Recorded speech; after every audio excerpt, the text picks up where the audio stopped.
আর BJP কর্মী খুনেও অভিযুক্ত সেই শেখ শাহজাহান। সন্দেশখালীতে 2019-এ 3 নিহত বিজেপি কর্মী। শেখ শাহজাহানের বিরুদ্ধে খুনের অভিযোগ করেছিল পরিবার। নিম্ন আদালতের বিচার প্রক্রিয়ার ওপর অন্তর্বর্তী স্থগিতাদেশ বিচারপতি জয় সেনগুপ্তর। আমি চলে যাব আমাদের প্রতিনিধি অর্ণবের কাছে আরো একবার। অর্ণব, এই কেসে অন্তর্বর্তী স্থগিতাদেশ হাইকোর্টের তরফে দেয়া হলো, কি কারণে?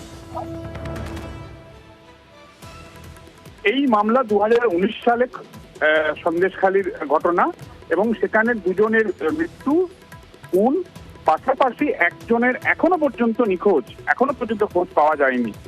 এই মামলায় যে তদন্ত হয়েছিল তার চার্জশিট থেকে মূল অভিযোগ যার বিরুদ্ধে ছিল এই শেখ শাহজাহান, তার নাম বাদ দেওয়া হয়েছে চার্জশিট থেকে। বিচারপতি জয় সেনগুপ্ত বলেছেন তদন্তে নিষ্ক্রিয়তার জায়গা রয়েছে, তদন্তভার সিবিআইয়ের হাতে দেওয়ার মতো মেটেরিয়াল রয়েছে, কিন্তু তিনি কেস ডায়েরি দেখার পরই এ বিষয়ে নিয়ে সুনির্দিষ্ট নির্দেশ বা তার পর্যবেক্ষণ রাখবেন। তাই তিনি এই মামলার কেস ডায়েরি তলব করেছেন। 21শে ফেব্রুয়ারি মামলার শুনানি হবে। কিন্তু 2019 সাল থেকে যে মামলা চলছে, যে মামলায় রাজ্য পুলিশ চার্জশিট দিয়েছে, সেই মামলার বিচার প্রক্রিয়ার মুখ বন্ধ করে দিলেন বিচারপতি। অর্থাৎ ওই বিচারের মধ্যে কলস থাকতে পারে, লুকিয়ে থাকতে পারে, তদন্ত সঠিকভাবে না হয়ে থাকতে পারে।